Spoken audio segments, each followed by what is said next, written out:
Hello and welcome to Homicide Hobbies. I'm Andy, And I'm Claire. and we're here to talk about some of the disturbing things that go on in the world, past and present.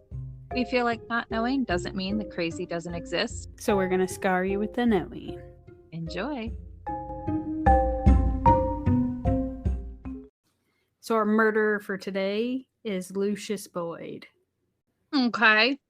Now I'm What just going kind to of- throw it out there that this fucker does not have a head injury that I know of. And he was born in I don't know if you want to describe them as wealthy or not, but it seems like it's a family that he didn't grow up without things. He didn't grow up abused. He didn't grow up around drugs. He wasn't diddled. He has no reason to have chosen the path that he did other than he's a fucking asshole. So I don't like him. Okay. But he's going to do most of his wrong things in the 90s. Ooh. Fairly recent-ish. So Lucious Boyd was born March 22nd, 1959 in Broward County, Florida, to again that loving family. I'm guessing Nah. you're just going to leave us surprised for what kind of criminal activity he does since you don't like them triggers. He's a murderer. I done told you. There's going to be some stabbings, okay? Some stabbings and some rapes. No donkey fucking. No, sorry to disappoint you. That's just what I done come to expect from you. Sure bet you do. But anyways, it's just some general brutality with said rapes and murder. And I guess if you're going to be triggered by unsolved cases, there's some that I feel like this asshole did, but he won't want to say that he has done anything. So we're just going to have a little bit of mystery to it. So if you get your panties in a wad over that, here's their time to turn it off. Anyhow, so Lucious is going to be described as a popular man with the ladies in the 90s. He's about 6 feet tall and 190 pounds at that point. Now, Muscle or fat? That's pretty... muscle. He's a hefty boy. Now, he's an incorrigible womanizer, fathering at least 8 women, or fathering at least 8 women. Shut up, Andrea. He was an incorrigible womanizer, fathering at least 8 children with different women. Now, he's married twice, or not at the same time, mind you, one after the other like normal. And he'd been sued for failing to pay child support by 4 separate women.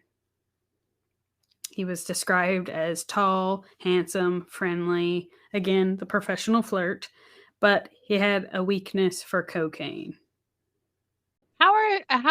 Okay. I don't know. How are you a professional flirt? He's the original Hitch, since we like our movies. Because he likes to put the movies in the 80s, but he also likes to get high.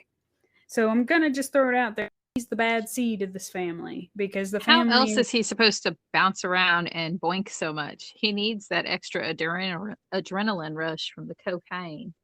And I feel like it's also his tendency to have a drug dependency issue that would cause him to have financial struggles, which would have him, for random periods in his life, move in with mom and dad periodically of whether he's on his feet or not. Now, like I said, his family is a good family. It's well established in the community. They also own and operate a funeral home in Fort Lauderdale. Now, Edna Bergs, the mother of 2 of Lucious's children, would recall when she met him in the 70s at the funeral home. I don't know if they met at the funeral home because that seems like a real weird place to put your moves on the ladies.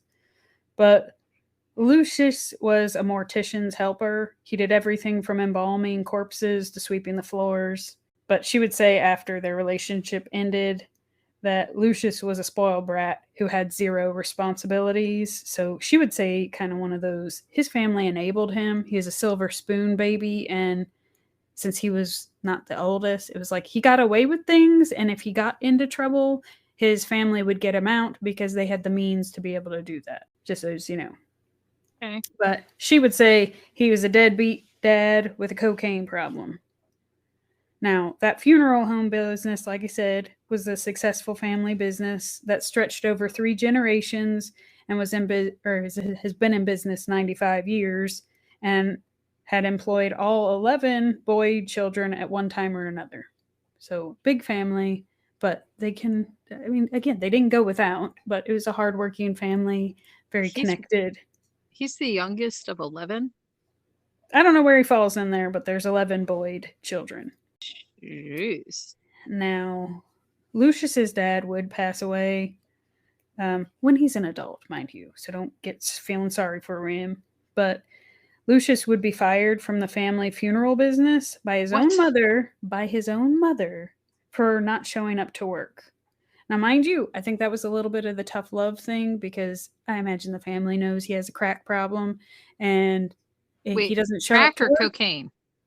I don't know the difference. Don't they call it crack cocaine? He's on cocaine, Andrea. He's got a problem. One of them you put in your pipe and smoke it. The other one you stick up your nostril. I don't know where he's cramming things, okay? He's got a drug problem. Let's just leave it at that. Anyway, he doesn't show up for work, so Mama fires his ass. So this is what causes him to begin working as a handyman in 1998 for the Hope Outreach Ministries. So put that in your noggin for later.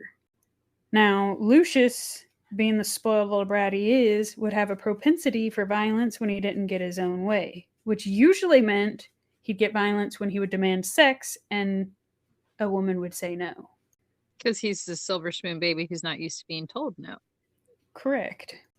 Now, that would bring Lucious to having his first encounter with police in 1990 with his second wife, Julie McCormick, when she threatened to leave him because he was always cheating on her. Lucious grabbed her by the throat and choked her until she was unconscious. Lucious is 31 at this point. Now, she does file charges. He is arrested and charged with felony aggravated battery, but the charges are reduced to a misdemeanor and he gets probation since it's his first offense. That's despicable. Yeah. Does she leave him? She sure does. Good for her. 2 years later, he would be arrested for raping an 18-year-old girl at her birthday party. Now, the victim later withdrew her complaint and the charges were dropped, which let him out free to roam the streets.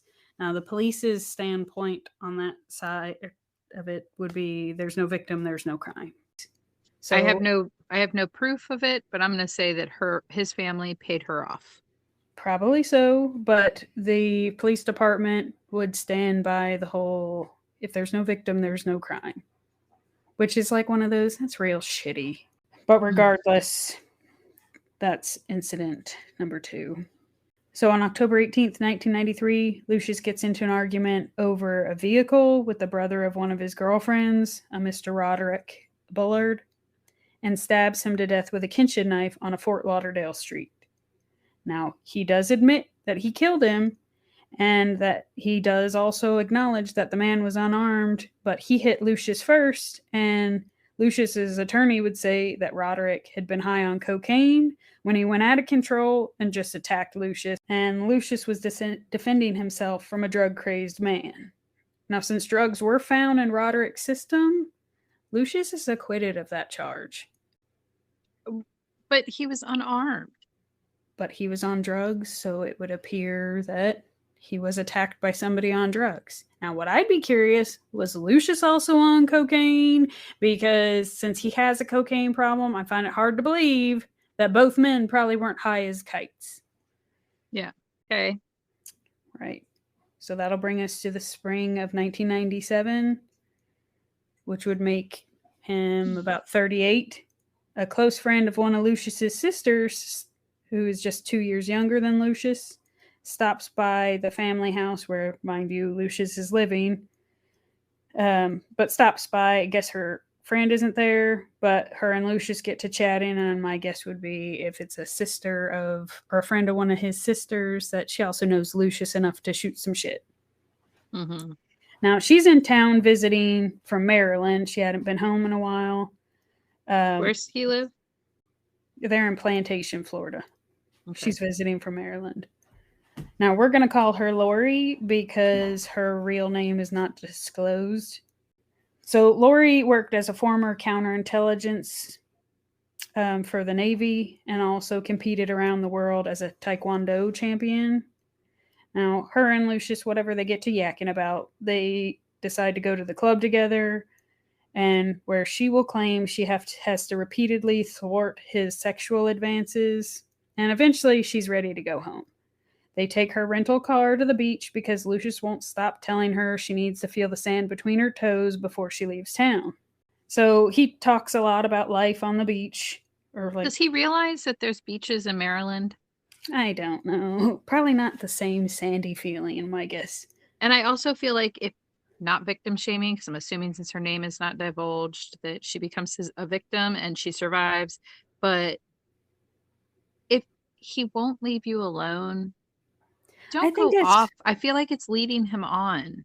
so I sort of agree, but at the same time, I feel like since it's a family friend kind of situation, she's trying to be nice. Where if it were just any other dude, that it's just like it's her sister or her friend's brother. So she's not trying.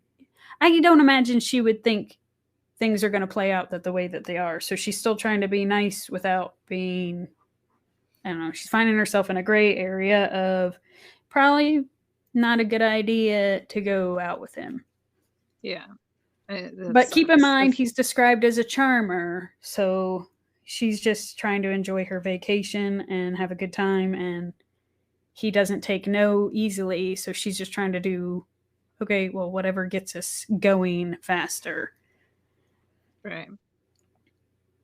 So they take her car to the beach and they're just sitting there. She's wiggling her toes in the sand, I guess. And he's talking about life and his ambitions of wanting to buy a car and travel around the country. To which, in my mind, I'm going, he's 30-something years old and doesn't have his own vehicle yet. I was just sitting here thinking the same thing. His ambition is to own a vehicle. And drive around the country. I think this gal could do better, is where I'm thinking. I'm thinking since she's thwarting his advances, she knows she could do better as well. Yeah, so she's able to convince him to leave the beach so she can take him home. Now he drives, he parks the car in the backyard, which I don't know what the house looks like or the situation, but I thought it was weird that he parks in the backyard. So I don't know if it's a matter of he goes in the back door and lives in whatever section of the house that he does, but it didn't say he parked in the driveway. Well, those houses that have like the driveways that go to like where along the side of the house kind of deal. Yeah. So that you have additional parking. That's what I would assume. That's what I naturally pictured when you said that. Well, continue. Well, they're in the backyard. Well, Lori would say as soon as the car was shut off, he went straight for her throat and choked her until she passed out. Jesus. Now, when she came to, he demanded sex. She refused, and he jabbed at her throat and forced her into submission. I don't know what jabbed at her throat. I don't know. A jab. It said jab. I wrote jabbed. But forces her into submission and makes her perform oral sex. I would have bit his shit off. Lucious gets on top of her after about a minute of her sucking on his pee-pee, holding her by the throat as he rapes her, all the while of telling her to shut up, and she doesn't know who she's messing with. Now, Lori thought she was going to die as he repeatedly choked her until the point of blacking out, but then would let up, still staring into her eyes while he's doing that. So when he's finished, he says that the only way she's going to get out of this vehicle alive is if she promises not to tell anyone what happened. Now, as we've seen before, she promises, but as soon as she's free, she goes straight to the police. Lucious is arrested the next morning, or really the morning that the rape occurred, but he's arrested, but is let out on bond.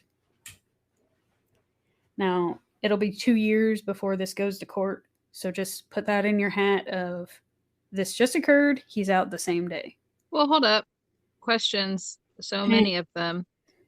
What does her friend, his sister, have to say about all this? I have no earthly idea. Does his family stand by him, or is it like, okay, you need to get the heck out? I think they're willing to pay for an attorney, but they try to keep him at arm's length because they are members of the community, but they've got a bad seed. But I feel like just in so many cases where we'll have like where family wants to take care of their own, it's one of those, what are you supposed to do with that? He's probably saying he didn't do anything, And Mm-hmm. family's going to want to believe that they don't have a piece of shit in their family. Well, I get the mom because she's already lost her husband. She doesn't want to believe that her son could be that level of piece of shit. But he already raped one girl. That he didn't go to jail for that. No victim, no crime, remember? Yeah, but if the mom paid, assuming the mom paid for that to go away, Now, you're then not going to like this, but you're getting ahead of the story. But I'm just going to tell you the attorneys generally will play the role of he's being targeted because everybody who runs into him just wants his family money. So they'll claim that the ladies make things up because they've got their hand in a purse. that's I Disgusting. I hope those attorneys that claim that get backed into an alleyway and get raped themselves. Men, women, whatever they are. Well, Go. I'm just telling you that's going to be the strategy that is used later, but you wouldn't leave it alone. So, No, he wouldn't leave it alone. okay. Well, so put your pin in that because things happen between the time of he's out and before he goes back to court. So that brings us to August. And if you keep in mind, that was in the spring of when she visited. Same year, so just a couple months later, during a late afternoon, 20-year-old or 22-year-old Michelle Galloway would be walking down Hillsborough Boulevard towards the Tri-Rail in order to get on whatever bus public transportation thing in order to head to her home after working. Now, a white and blue truck pulls up, and the guy that's driving offers her a ride, to which she's like, it's August in Florida. It's hot. She's sweaty. She worked all day. She'd like to get home. So she's like, sure, he can drive me however far the distance is to that public transportation, and then she'll be on her way. Now, unfortunately, the man does not stop where she had asked him to take her to, and instead gets on to I-95. The sun is beginning to set, and she's all, where are you going? This isn't the way. And he's all, I'm gonna save you time and money and just take you straight to where you're going. Where do He you get a turn car? he turns down a street and winds around corners, just casually telling her, you need to stop talking and shut your mouth. But he doesn't get nasty about it. He just talks casually, which kind of makes her like, it's just weird. Like, he said it nicely. It wasn't harsh or anything. Just stop talking. Just shut your pie hole kind of situation. I don't feel like there's a very nice way to say that. Well, he wasn't like angry. He wasn't yelling. He just said it as a matter of fact of like if you said anything else in a conversation. So he gets off the highway eventually and starts making turns, and she doesn't know where she's at. But he eventually stops behind some high bushes, behind some tennis courts, and then puts a knife to her neck and tells her to give him some head. He unzips his pants and shoves her head onto his junk, still with a knife at her throat. Now she can hear the tennis players like just flopping balls over the other side of the bushes, right? You like the episodes where there's or the Tennis courts? cases. I don't know. Yeah. It's weird how they just turn up. As she's sucking him off, he lights up a geek joint. And for those of us that don't know the drug lingo, that's a homemade cigarette that's filled with cocaine and begins smoking it up. So I think when you smoke cocaine, I think that's when it becomes crack. I could be wrong.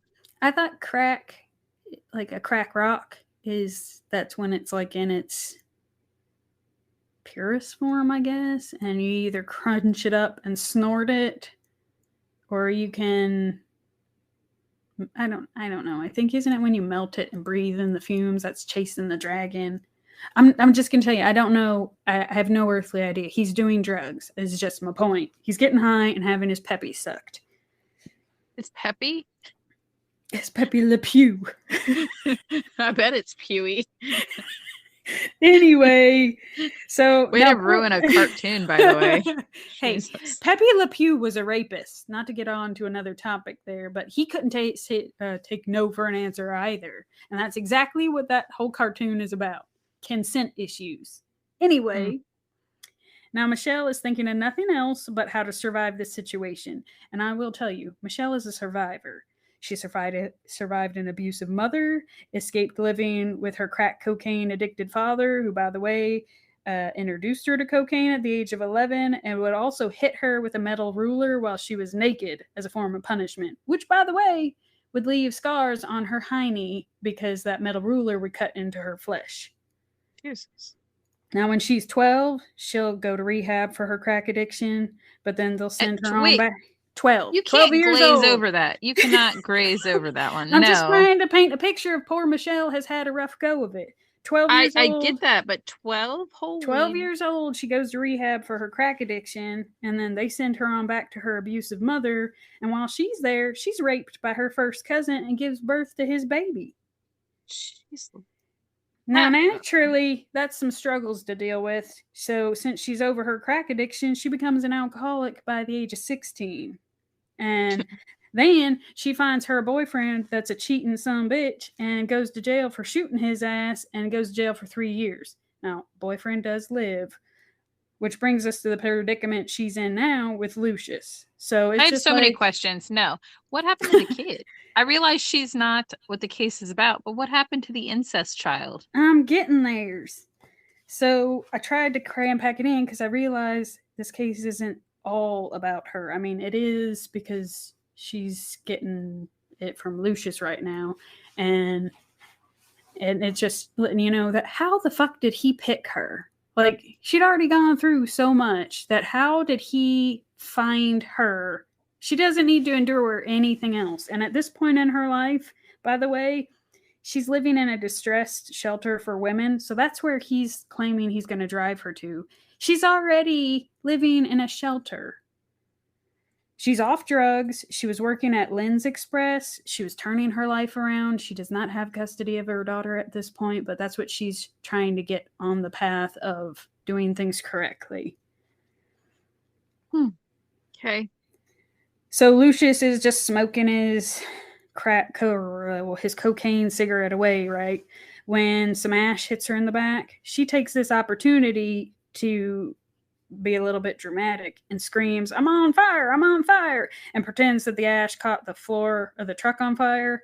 Now dipshit Lucious looks down and she goes for the knife, but she's not quick enough and he grabs her face. She bites him, draws some blood, and making him drop the knife, she grabs Did she bite it. his pee-pee? No, Andrew, there's no pee-pee biting. Oh, she's off his pee-pee. She sat up because she was screaming fire, and he looked down, and she tried to grab the knife. She's lucky she didn't sit up so fast that caused a cutting. But she grabs the knife and tries to like slash at him. She gets him a couple times, but nothing like life-threatening. Now, this causes them to fall out of the truck, and she begins to run around the truck. He begins to chase her. All this commotion is heard by the tennis players, who call 911. Now, the police get there to find Michelle alive but hysterical. She tells the deputies that he tried to rape her. The deputies tell her to sit down and shut up, naturally, because she's got the knife.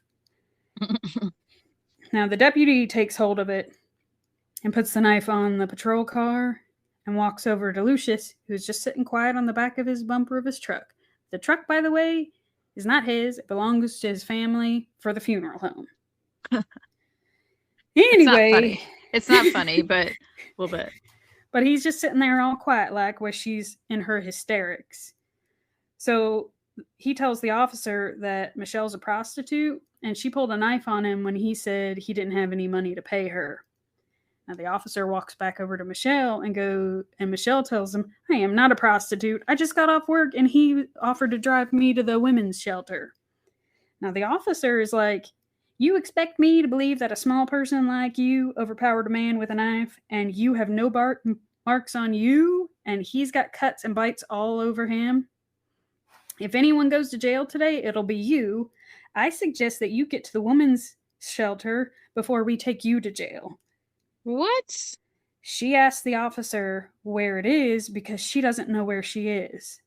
He points in the direction and says it's 2 miles that way. She walks alone in the dark. Lucious would be allowed to leave. No report is ever officially made, and the knife is lost. Additionally, the officer never checked Lucious's criminal history, or he would have learned that the case that was pending against him for rape for Lori was out there. Now, the officer would be later suspended for 3 days without pay when this comes to light. Is that For, it? I know, 3 days. I did the same thing. For failing to properly investigate, as well as lost evidence and disbelieving a crime victim, as well as not giving Michelle a ride to the women's shelter. She could have easily been murdered by somebody else or gone missing in that walk. Or what if Lucious would have picked her up in those 2 miles? Or how about the fact that she just survived a very big, I realize it's not much compared to what she's been through, but she just survived something that was very scary and then sent in the dark to walk 2 miles. What the heck? Well, it makes me think of the toolbox killers of, you know how, again, tennis court witnesses, those ones didn't call 911. They just let that go on by. So if they wouldn't have called, who knows what would have happened to her. But anyway, He probably would have killed her. Now I will tell you, Michelle does end up going back to cocaine and ends up losing her job after this incident in order to cope. But she does eventually go to rehab and gets her life back on track, ends up winning custody of her daughter a year later, and it would seem she's back on her feet for good. So just so you know, that's what happens with Michelle. Well, now, I'm glad that you didn't leave me wondering what hanging. happened to her. Yeah. Now, the reason we know about this is because Michelle, when she finds out when Lucious eventually gets arrested, spoiler alert, he eventually does go to jail for real. But she comes forward to go to detectives after he's arrested to help their case against him. But her case was already ruined by the way that was handled. And when you factor in her shooting her boyfriend, she's really not the best witness to put on the stand to so they weren't real on board with that. But that's what makes her come forward. Now, what Michelle and the officer didn't know is that earlier that same day, the naked body of 24-year-old Melissa Floyd was found in high grass along I-95 in Palm Beach County. She had been raped and stabbed to death. It would take 4 months before she's positively identified, but as soon as she is, police learn that she was a crack cocaine addict who often got high on the grounds of the Boyd funeral home. Now, a member of the Boyd family would actually find her ID on the premises of the funeral home and hand it over to police. Lucious would remain the main suspect in that murder, but the police could not find any evidence to charge him. That's the same day that this lady had that incident with him that evening. That case is still unsolved, by the way, and I'm just going to say, he fucking did that shit, Andrea. And that knife that he was probably using that same day, if it wouldn't have gotten lost, they might have been able to find something on it. Yeah. We'll never know, though. And that officer only got 3 days suspension. That's disgusting. It's a big fuck up. So that was in August 97, right? Mm-hmm.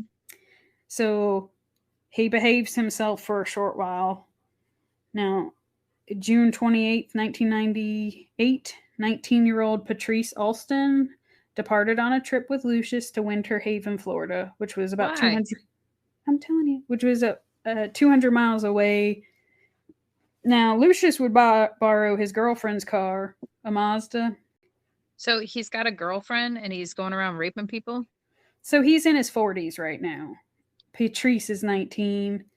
And I don't know what he told his girlfriend, why he needed to borrow her car to take another gal 200 miles away. But regardless, she lets him use her green Mazda to take this gal to Winter Haven.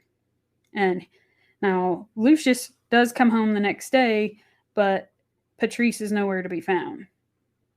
Now, Patrice lived in a neighborhood near the Boyd funeral home and would hang out with Lucious, but friends would say they did not date, and there was nothing romantic about their relationship because Lucious was 40 at the time and was too old for her, and he had a girlfriend, which, by the way, 40 years old, and he still doesn't own his own vehicle. So I have a question, and it's making it hard to concentrate, and it could be me being stupid. I thought he had those other charges pressed against him. Still within the same 2 years, Andrea. So he's in his 40s raping people. He has charges pending, and he has a girlfriend. Yep. And don't forget about his 8 children. Okay.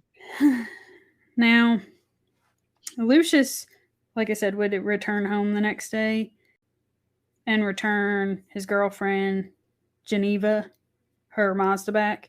Now, he would tell her he had fallen asleep on the side of the road because I guess he was supposed to be back that same day. And she was probably upset that he came back the next morning. But anyway, he'll tell her that he fell asleep on the side of the road in Winter Haven and was awakened by a state trooper. Now, when questioned by police about Patrice's whereabouts, Lucius would say they returned together and then list several people who would have seen Patrice after they returned from Winter Haven, all of which the police interviewed, and every one of them would deny seeing Patrice again. Now, the police would go back to Lucius and be like, yeah, so your story didn't match up. None of these people saw Patrice after you left with her. Now, Lucius would stick to his story, and authorities, although they're convinced that he knows what happened to her, again, they have no evidence, and this time they don't even have a body. Authorities are still convinced that he knows what happened to her and where her body is, because again, without evidence of any wrongdoing, they can't proceed. They got nothing other than he's a piece of shit and he was the last person to see her. Yeah. But he sticks to his story. Now, 6 months will go by and there's no traces of Patrice, and Lucius continues to deny knowing anything about her disappearance. Now, this brings us to Monday, November 7th. The Broward County Sheriff's Department discovered the brutalized body of a young woman dumped in an alleyway. Her body was wrapped in a brown sheet and a fitted sheet, her head in a laundry bag and a black trash can liner, and then her whole body wrapped in a shower curtain. She was dismembered or just wrapped up with a bunch of stuff? Just wrapped up.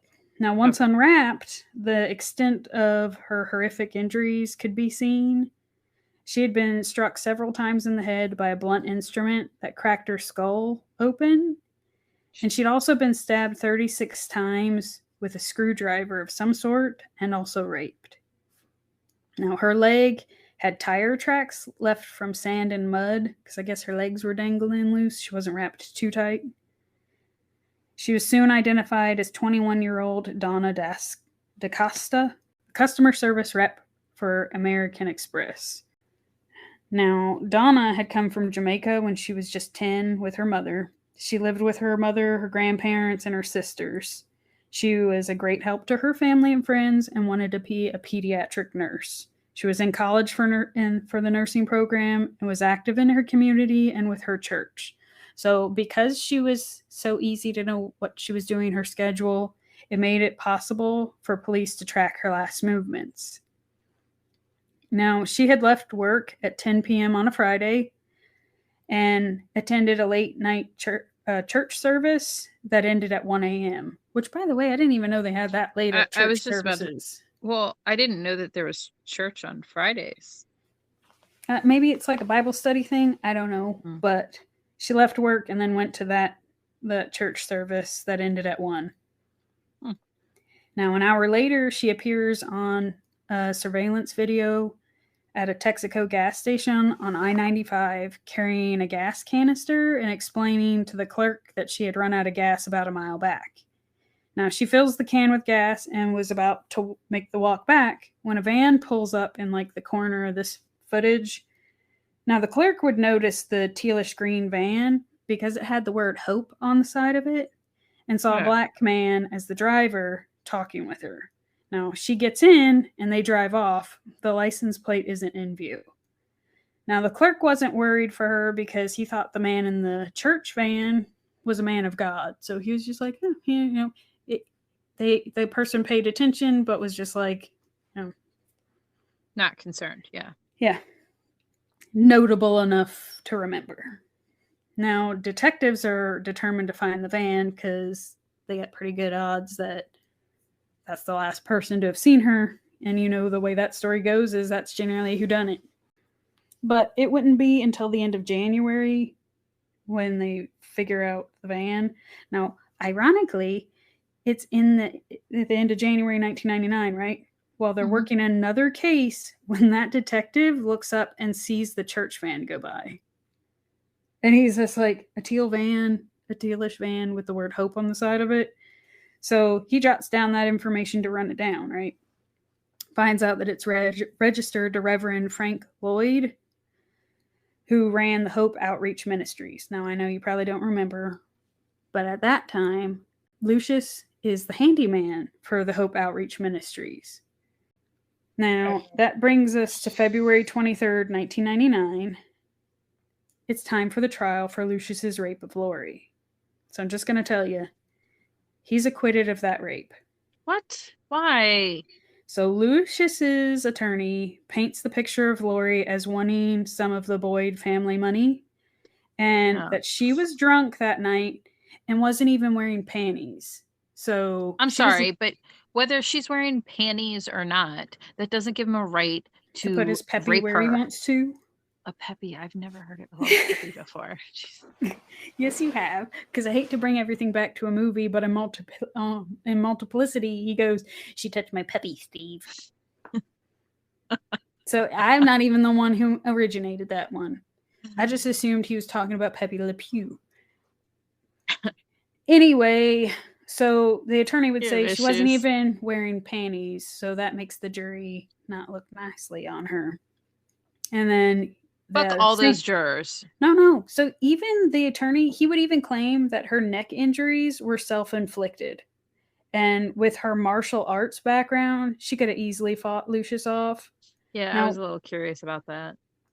Well, I'm not going to lie. Like they don't do a lot of moves in the car, maybe. I don't know. Oh. But now, for whatever reason, the jury did not sympathize with Lori, even in light of the fact that she had to forego participation in the Olympics because she had blown out her knee and had to have surgery, which held her knee together with 3 steel pins. So that's because of him? No. She just happened to have blown out her knee. Gotcha. Or the fact that the plantation police department stated she seemed sober when she had come to them, and which was right after the attack. So, and they even had medical experts who would testify that they didn't believe her injuries could have been self-inflicted. Now, she would also claim she had issues speaking and swallowing for several weeks after that. So, again, I stand by my fuck his attorneys and that jury. I realize there's women that lie, but if you have medical staff people that are saying she did not have these as self-inflicted wounds, no. So I hate to say it, but I feel like money can buy innocence, and I feel like because they were able to afford a real great attorney, he gets away with this again. And so many times we see it when people get away with all the shit that they're doing, it only ends up escalating, and then you've got more victims. All right. Now just 2 days after he's acquitted from that, Danielle Zakat, 25, goes missing after grocery shopping that night. She never makes it home. Her body is never found. I'm only mentioning that as a side note because this is just yet another missing persons case where they don't find her. It goes cold, but what's his face? Dipshit Lucious over here is one of the cases he's a suspect in, and it goes cold.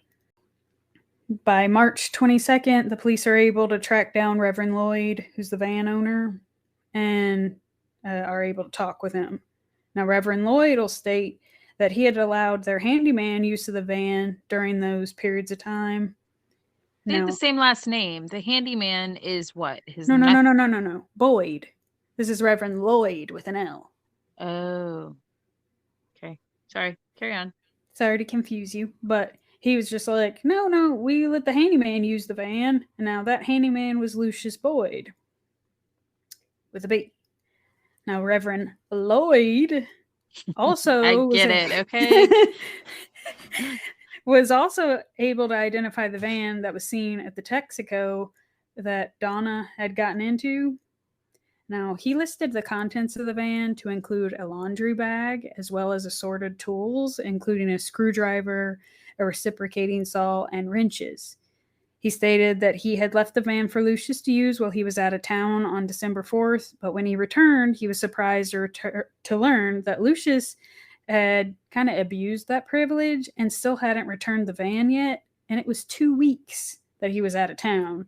So it was now December 15th or 16th. He couldn't remember which day specifically he got back. He just knows when he got back, Lucious still had the van. And it wasn't for his personal use. It was like it was meant to be when he needed it. It was there, not for him to gallivant. Now, detectives were familiar with the name Lucious Boyd at this point, and not just because his family were prominent members of the community and owned a funeral home, but because the local police suspected him in another disappearance of a young black woman. Now, Lucious's picture is added to the photo lineup for the gas station attendant to view, and she picks Lucious out on March 25th. Now, so Lucious's DNA was sent to compare with the swabs collected off of Donna. They come back a match, and Lucious is arrested the next day. I'm going to say that doesn't mean anything since he keeps getting off scot-free. Yeah. Now, Lucious would waffle back and forth between denying knowing anything, because let's face it, that's worked in the past, and that he suffers from memory lapses during his interview.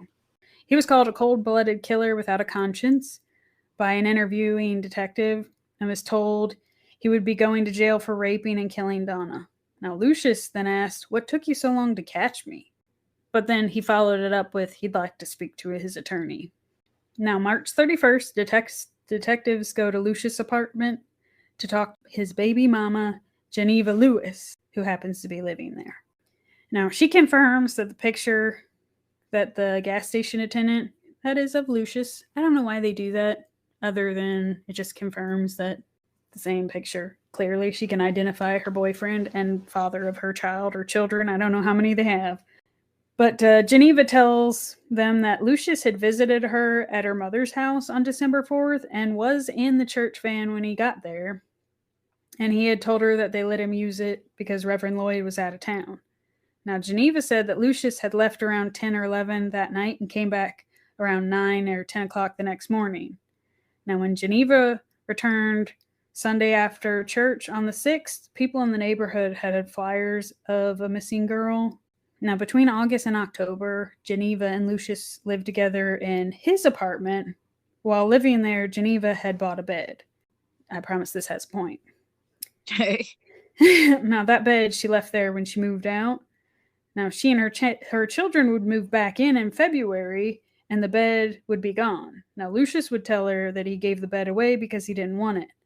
Now, she had bought king-size sheets that happened to be brown and yellow, identical to the ones that Donna's body was wrapped in. Okay. Now, on April 1st, the detectives return to the apartment with a warrant. Geneva gathers her children and leave. Now, bloodstains are found on the carpet. They later match Donna. Material under Donna's fingernails were also matched to Lucious. A swab from Donna's right thigh containing sperm also matched Lucious. Now, no blood was found in the van, but trace fibers from the van were found on the sheets that matched exactly.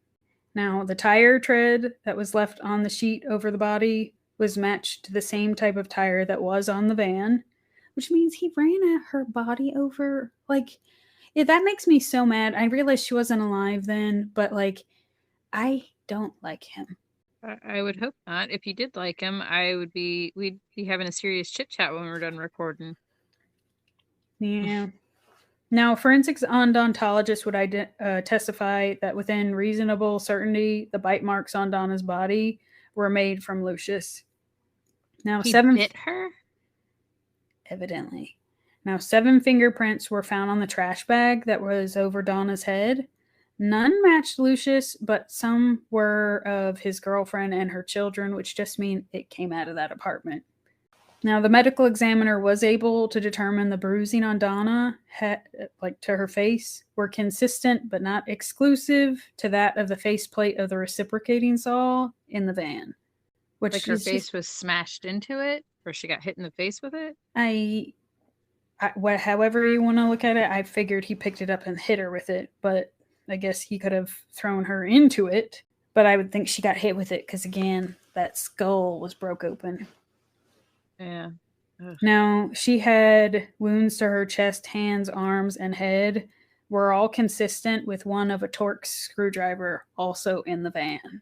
Now, she had bruising to her vagina, which was consistent with sexual intercourse, but they couldn't say, obviously, if it's consensual or non-consensual. But I'd like to say, never have I had consensual sex that left bruising. No, that's... But I feel like it just says that she had sex before she died. Okay. Now, the injuries to her hands were consistent with defensive wounds. Now, all of this is apparently how they put together that obviously things weren't consensual if you have defensive wounds.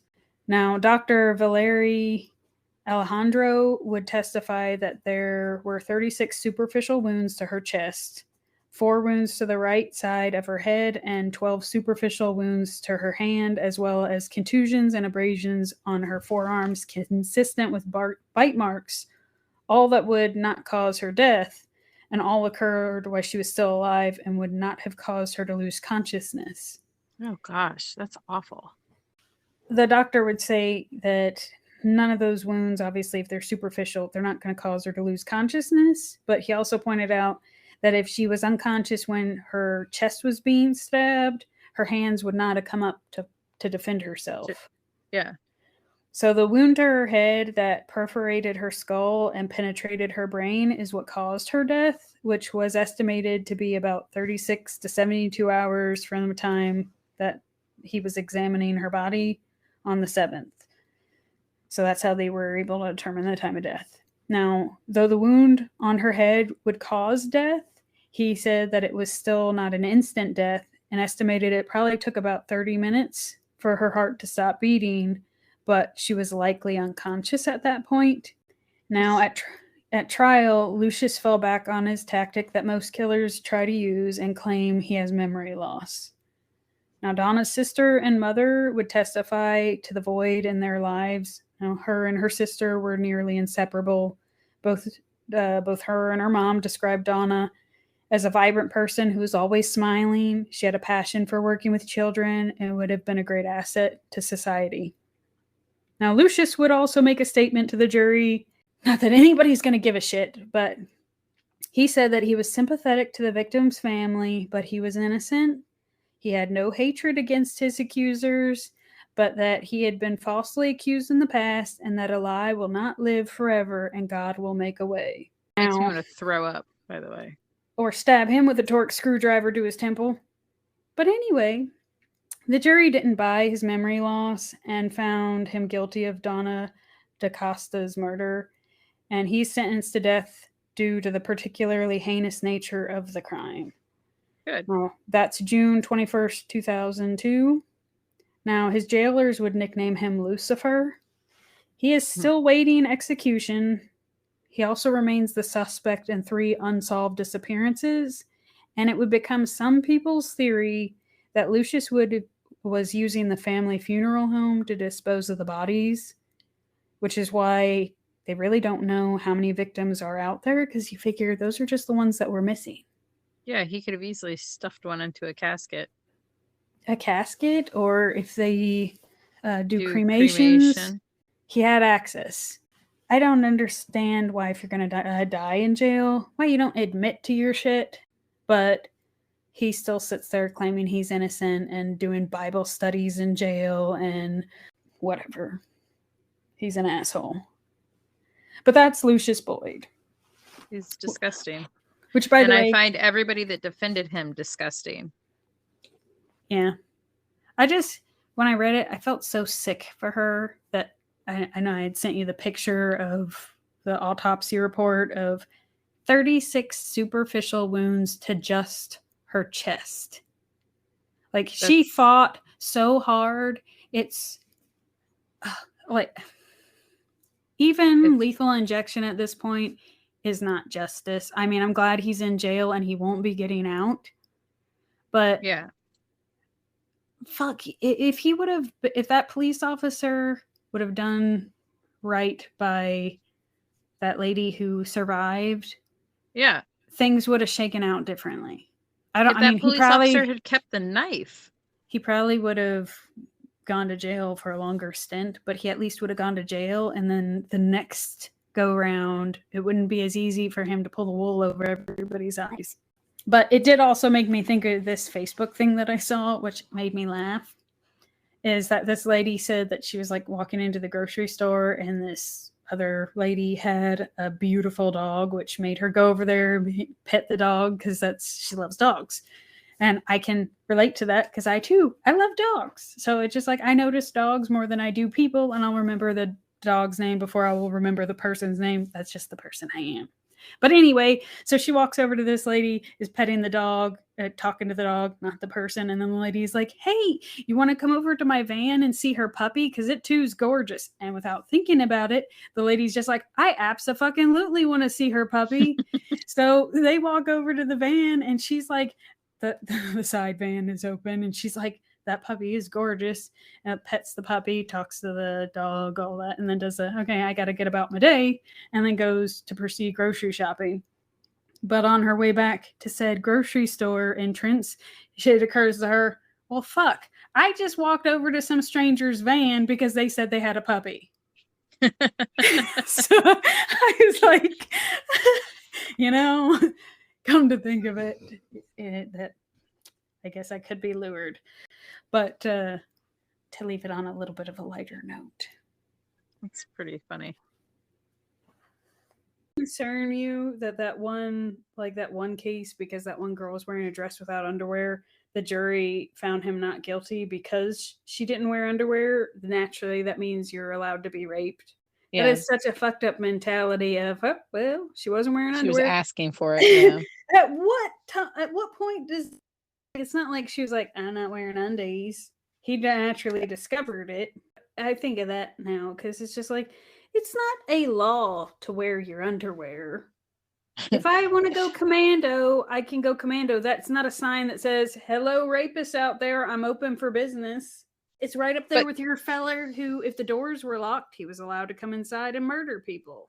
But he thought he was a vampire. Okay, well, the rapist thought he was an underwear collector. No, he's a panty sniffer. If he sniffed no panties. What? Where are you going with this? I don't know. But it does bother me. It's shit that I think about. I'm not even kidding you, because it's just like, I think that is at a fundamental level such a fucked up mentality that somebody was asking to be raped because she didn't wear any underwear. I agree. I've never seen a business sign that said no undies, no service. Yes. Generally, as long as all your bits are covered. Yeah. You're in the free and clear. Like, he was already in the throes of an assault when he discovered there was no underwear. So it's just like, okay, if she was wearing underwear, would he have gotten or he wouldn't have gotten acquitted of that? It's pretty disgusting. Yep. And I stand by my comment of, I hope that the jurors, the judge, the prosecutor, anybody that, or the defense attorney, not the prosecutor, anybody that agreed that because she was not wearing panties, she was asking for it. I hope they're found by him in a dark alley. We hope you enjoyed today's episode of Homicide Hobbies. If we made you laugh, if we made you cry, or if we mind-fucked you for the day, then we thank you for listening. Please write a review on whatever you're listening to us on.